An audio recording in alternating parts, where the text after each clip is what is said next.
right.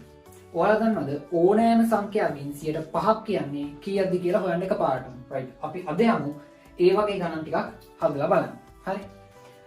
1 286න් 100ට 5ක් කියන්නේ කීයක්ද කියලා අහනවා. අපි ඉස්සලාම් කරන දේ තමයි මෙයාව ලියා ගන්නවා.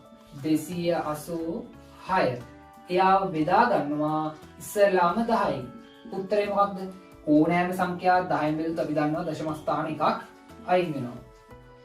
එහෙනම් 28.6ක් වෙනවා. ඊට පස්සේ කරන දේ තමයි මෙන්න මේ 28.6 කියන එකනාව අය බෙදනවා දෙකෙන්.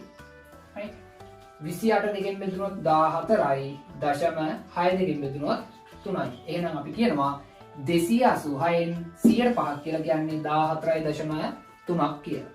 මෙයාට එනවා 620න් 100ට 5ක් බලන් තියෙනවා. 620